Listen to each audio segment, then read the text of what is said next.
Hello and welcome back to Lone Wolf. Alright, so we need to head over here.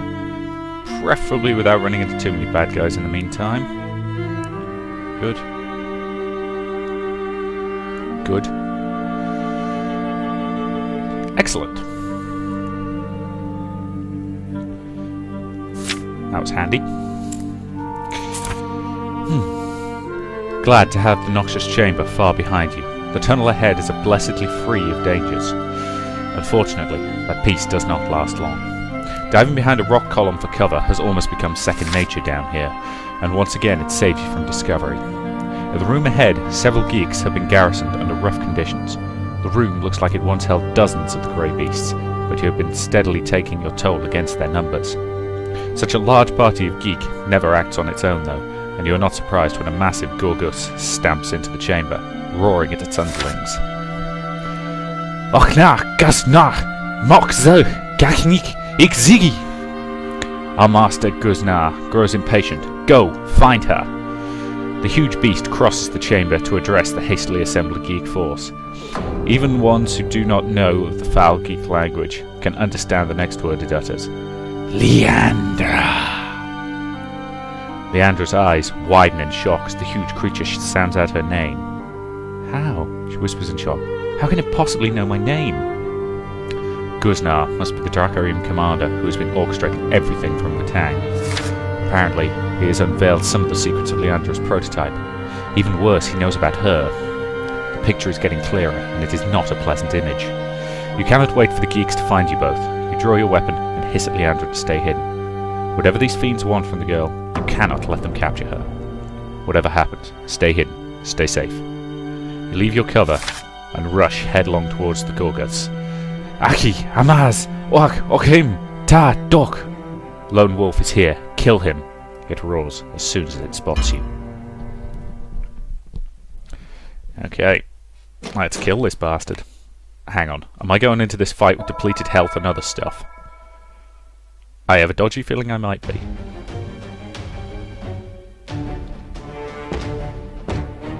Hello, ugly.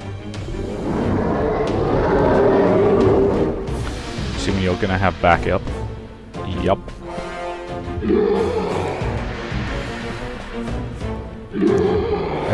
Okay, how bad? Not good. I'm gonna lead with a healing spell, I think. Thankfully, I've got the initiative, so I can do that. And then I can do this.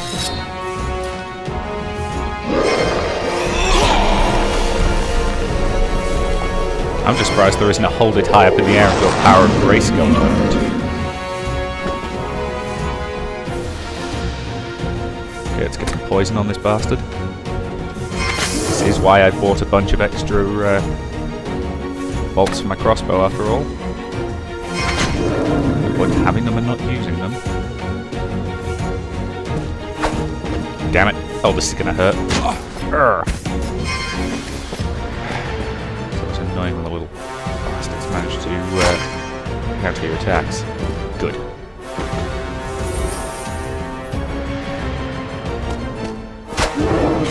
Oh, and bleed damage.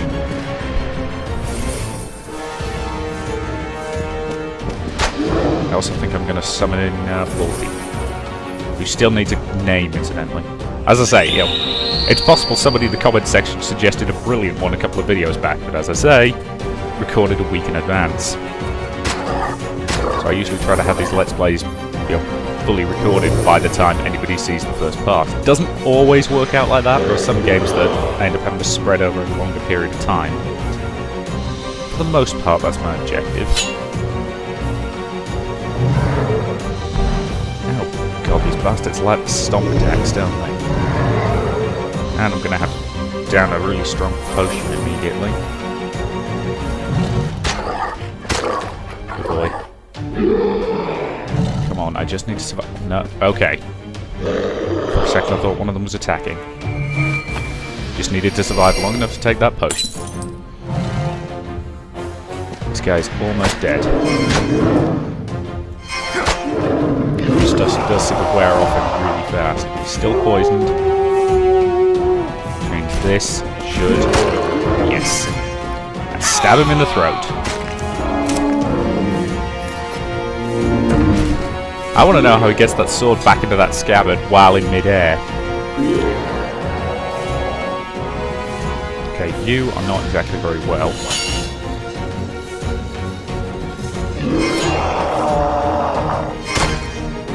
That was a good hit. And my wolf could probably kill you. Oh, come on, seriously? The most aggravating of situations. The enemy with 1 health.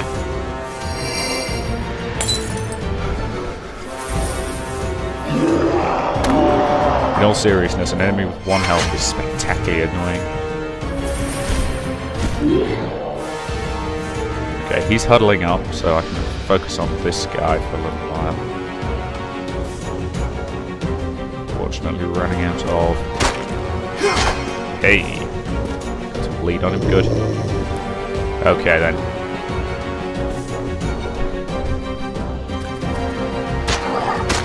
Good job, Mr. Wolf. I'm content to leave him turtle for a little while.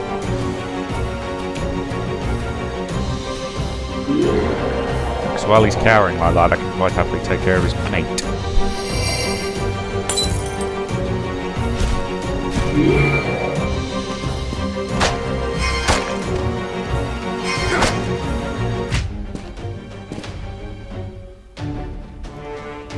Incidentally, in case anybody's unsure, yes, I am using mate as in slang version of friend. No, I'm not implying they're a couple. They could be. I don't know if they have genders. I don't know if they care about genders. If one horrible scaly monster wants to be in a relationship with another horrible scaly monster, that's their business.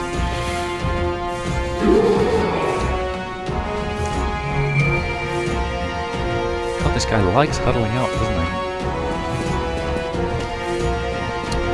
Hold on. Good dodge.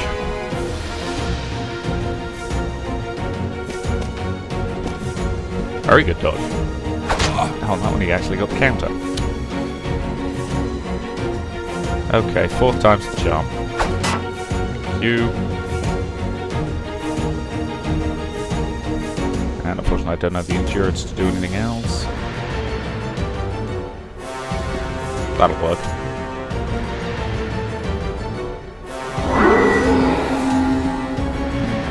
Oh, damn it, that was 6th sense. I meant to hit him with... oh well. I meant to hit him with telekinesis. Picked the wrong power. Got the job done, though. Can't complain. Given that I went into that fight with severely reduced health, I think I did quite well. Damn good job the first move was mine, or I'd have been screwed. Crossbow bolts. Ooh, war shield.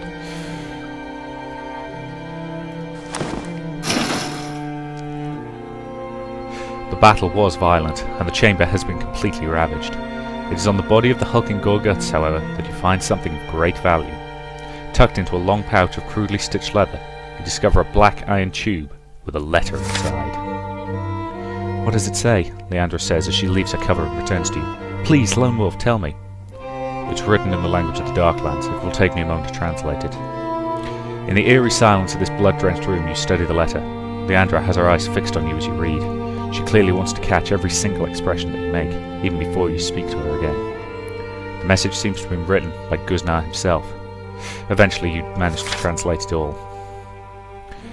Our success even exceeds the Dark Lord Harkon's expectations. The machinery stolen from Rockstar are mere children's toys compared to the engine that has reached us. It was Nair's will that we found it. My best engineers are studying it as I write this missive. Though this device has proven to be very advanced, I am confident it will yield its secrets soon. The craftsmanship and intricacy of this engine is beyond the work of Jen Riedalon. For all his skills, he could never have produced something like this. I suspect this device was crafted by his offspring. That a mere girl of a few years could build such marvels is hard to believe, but it appears true. I must know for certain. Search the tunnels and the forest beyond. Find this girl Leandra, and see that she reaches me, alive.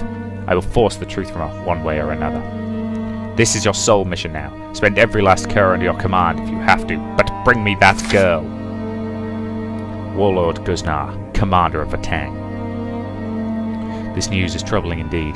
The enemy has Leandra's prototype, and now they want her as well. closer you get to recovering that machine, the closer you are to delivering her into their hands.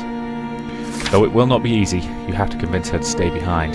The prototype has to be found, but you cannot risk Guznar capturing her while you do so.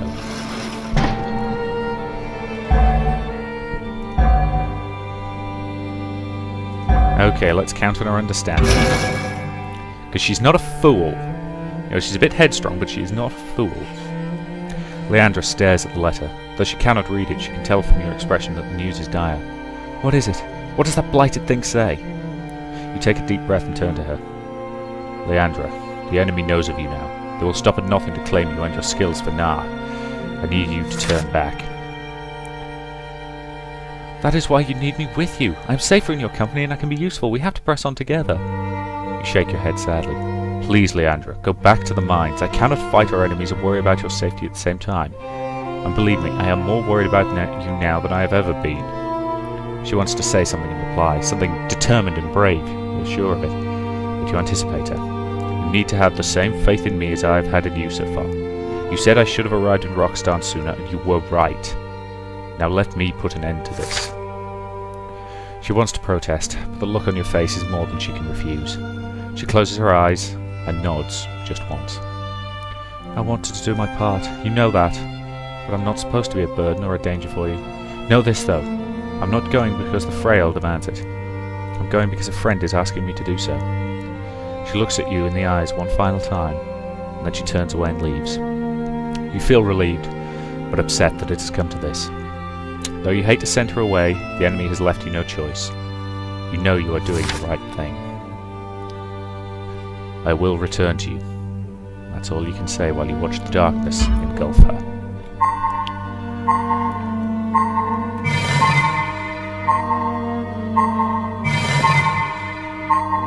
My Kai power is going to be maxed out at this rate. Because looking at that bar, I'm assuming it can't get any higher than about 3,500.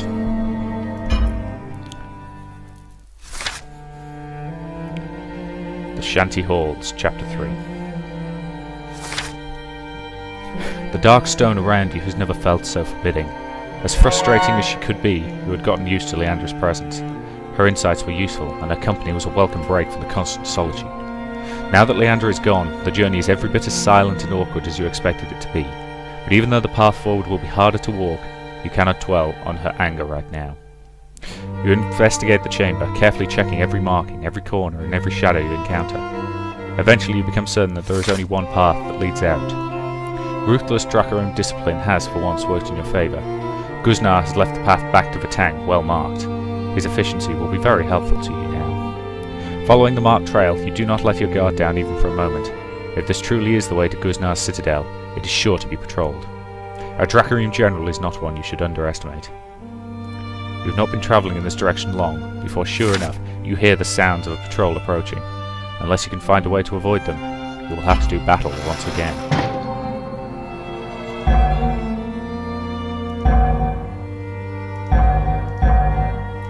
Okay, let's think ahead and let's set the trap.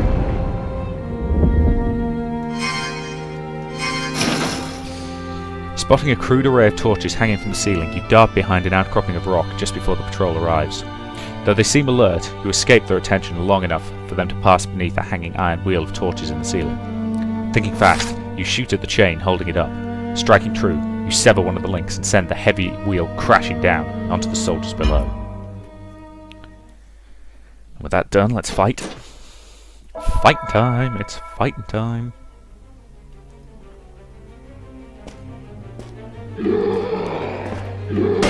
Hello, uglies. Okay, you are already good now. Okay. That's the thing I want. Because yes, I am trying to max out the power of this sword. Why wouldn't you? Super magic sword, who doesn't love making good use of those?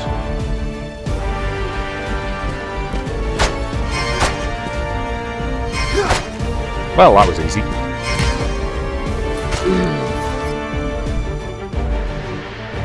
Are there going to be any more? No. That was spectacularly easy. Yay for dropping chandeliers on people's heads. Actually, it probably doesn't count as a chandelier if it's only a sort of metal ring with a candle in. Either way, any good loot? I'll take the crossbow bolts. After several minutes of tiring travel, you find yourself at the foot of a tunnel with an ascending incline, so that it might well mean that you are nearing the end of this place. Hopefully, you are seeing the last of these passages. You're about to head up it to a faster pace when you spot a figure all the way up at the other end. Unfortunately, it spots you as well. The shape is far too large to be human, and when it roars, you know exactly what it is. A Gorgaz.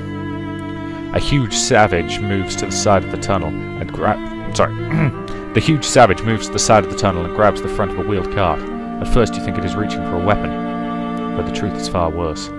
With another roar, the Gorgaz shoves the massive iron cart down the tunnel towards you. The cart is the Gorgaz weapon, and it is racing down the incline, aimed directly at you.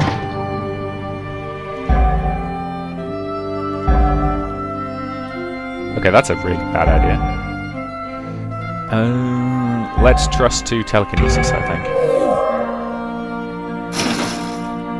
A moving object like this cart, laden as it is with crates and barrels, is far more than you've ever been able to control with your mind. But you drive doubt from your thoughts and try anyway, knowing that if you fail, it will crush you. The cart proves to be more than you can handle, but you do manage to slow it considerably, and you release your desperate mental grasp just before it hits you, focused on stopping it the best you can with your arms, your back and solid leverage. The impact is substantial, but you take it well, and now that the cart has stopped, you crouch behind it, catching your breath and drawing your weapon. Your shoulders ache from your effort, but you have to ignore the pain for now. The Gorgaz snarls, lumbering closer to make sure the minecart took you down. You now have the perfect chance to lay an ambush of your own. The moment it comes within reach, you lash out from the shadows, and your weapon strikes true, wounding the Gorgaz surely. Your battle with the monstrous creature begins, with it roaring in pain and rage.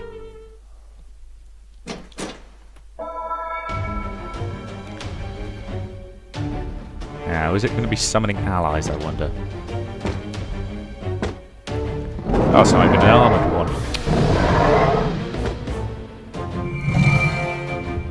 Okay then.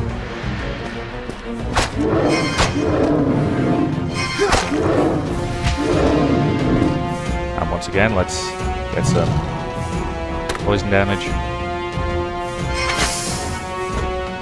Because with an enemy of this size and power, it's a good idea to get as many damage buffs going on it as I can.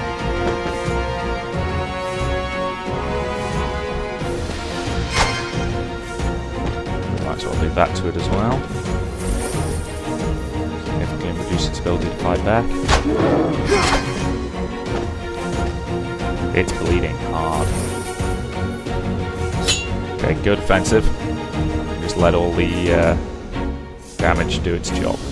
Dang it. Actually, to be fair, I don't care. This guy's so nearly dead that him calling it reinforcements at this point does not hurt me in the slightest. Break out the summer sword.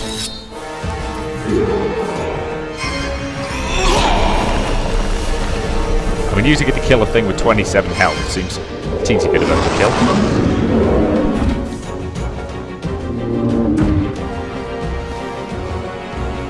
How close to dead are you? Pretty damn close. Damn it. That would have been a perfect fight if he hadn't dodged that.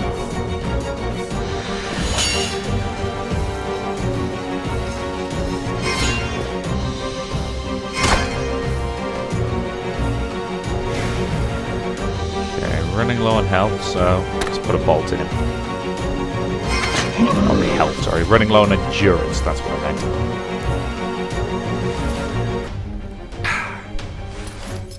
Nice straightforward fight. Good to know I picked the right option there. Let's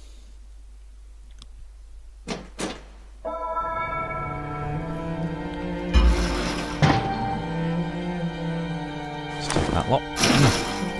Wounded and winded by your run-in with the Gorgaz and its deadly cart, you reach the top of the angled tunnel and are grateful to find a place to sit and rest for a moment. Once you catch your breath, you realise that you are sitting on a crate with rockstone markings, one of several stacked around you.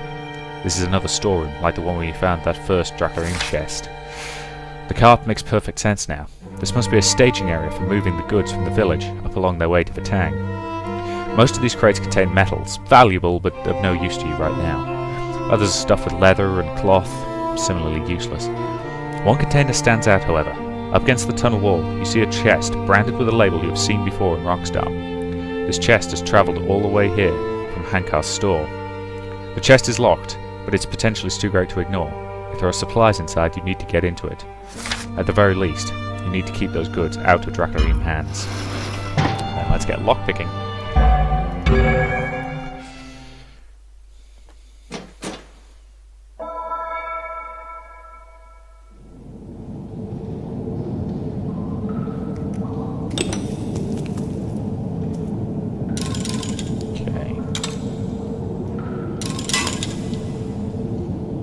So it's down this way.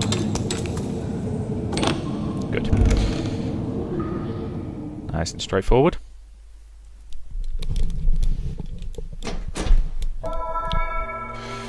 Lifting the lid on the chest, you are pleased to see that your memories of Harker's store were correct.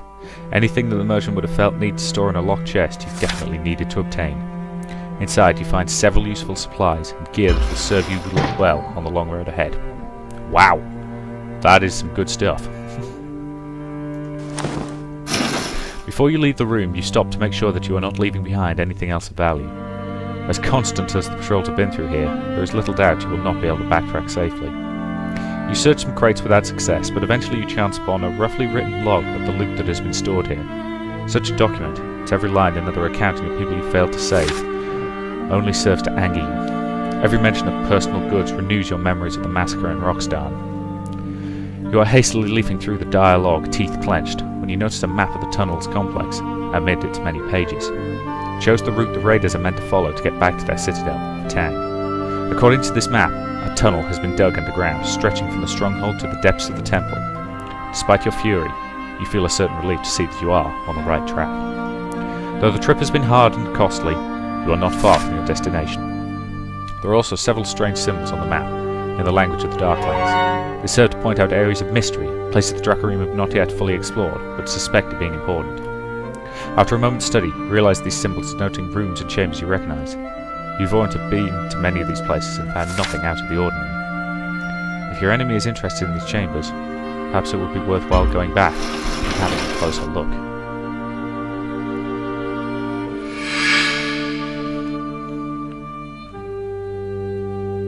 Oh, that's an awful lot of backtracking.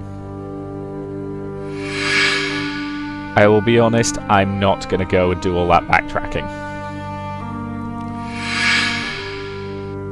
It's probably going to be a case of, oh, you should have gone back there because you'll get the super secret ultra sword that makes the game totally easy and hilariously easy to win, but nope. Sorry guys, I'm continuing onward. I don't need all that backtracking. That's always something that annoys me in a lot of games. Okay. You proceed warily across the tunnels, following a trail of guttering light from the torches that the Dracarim have ignited all along their path. When you first hear the sound of geek and Dracarim voices up ahead, you dare to hope that you have reached the end of the complex. Sadly, the passage continues on and even branches through an archway into some sort of chamber, with an eerie glow radiating from within. The voices are coming from a squad of geeks being scolded by a Drakkar with a cruel barbed whip and a tightly clenched fist. He is accusing the lot of them for being cowards, and by the look of their bleeding skin, his lash had chastened them as well. Terrified, they point at an arch and beg their slave master not to send them back inside. Their voices are panicked and snivelling, but from what you can make out, they've been hearing voices in their heads when they go past the arch. The Dracarim warrior is having none of their excuses, and he cuffs one of the geeks hard enough to make it spit out teeth and shoves the beast to the ground. Och Jat, Dugsa, Ash, Dokim, Zaktugon. I tire of this place and its endless ghosts. The Drakkar growls, his deep voice full of disdain. It seems nothing can be left behind for the enemies of Gunzar to claim, even chambers of no use to his forces. The Drakkar in command orders his cringing geek slaves to bring down the archway and bury whatever lies inside. They start to hurry away, seeking to find a suitable ramp for the task. You cannot afford the risk of being denied anything that could be useful in your quest, even if it means meddling with spirits. You will not be able to find out anything if you just stay and wait. It is time to act. Yup. Scare them off with ghost stories. Taking advantage of the geek's fear, you mislead them into believing whatever spirit might be in here is angered by their intrusion.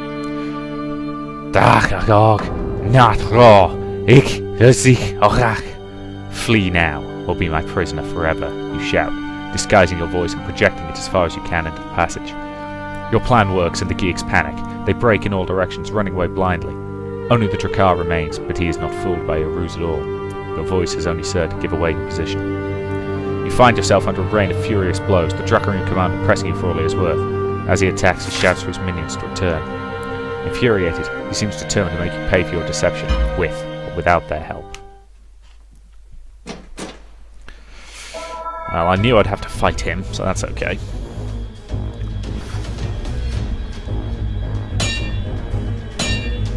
Ah, great. One of these bastards.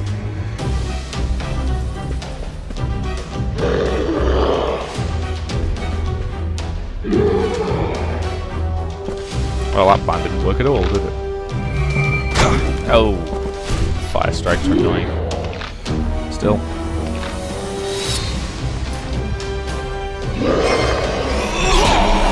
Oh, it is shockingly useful having this magic sword.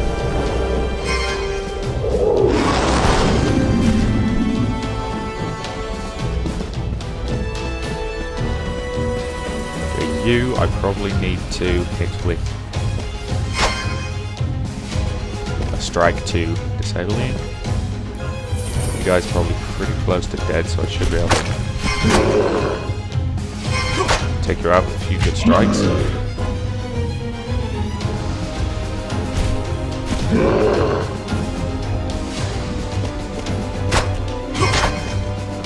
And you are so close to dead, it's not even funny, but I could do with getting my health, so cast heal. Gotta say, I suspect this game's an awful lot more difficult if you don't pick up the healing power early on. I say early on, right at the beginning. Because I haven't had any chance to get any of the powers that I didn't master. That's okay. It does encourage repeat plays. See how you like being fire. Sucks, doesn't it?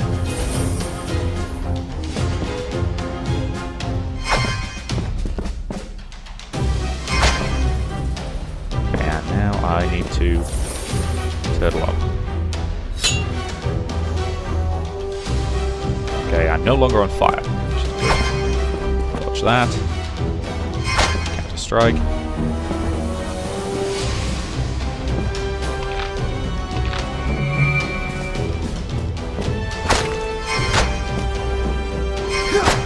Good. Still on fire, which is still useful.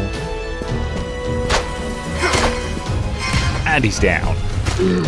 Good. Apart from the whole getting set on fire thing, that fight went pretty well.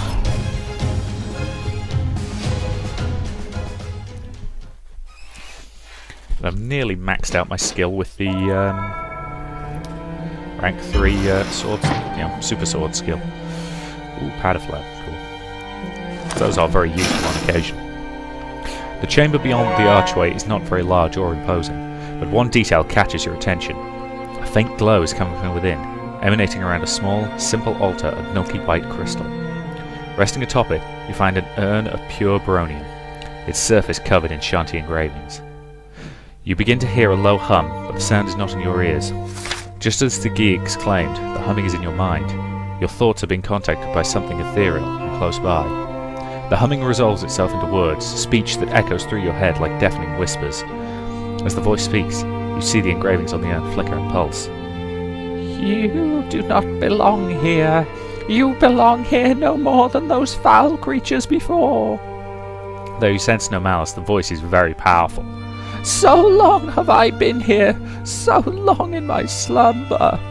The lid of the urn glows brightly for a moment before the engravings around it flash and the light fades again. In my captivity. But now I wake, now I feel a great tumult has shaken these tainted halls. Could it be this voice belongs to Ashanti? If so, why was it imprisoned in the urn? Who knows how many secrets the spirit still holds? The strange voice is already inside your mind, cutting straight through your will to speak. You cannot help but feel this contact could be very dangerous, but you need to know whatever this ghost may be able to tell you. Well, that to me seems like a pretty good point to end this video, so I will say thank you very much for watching, and I'll see you in the next part.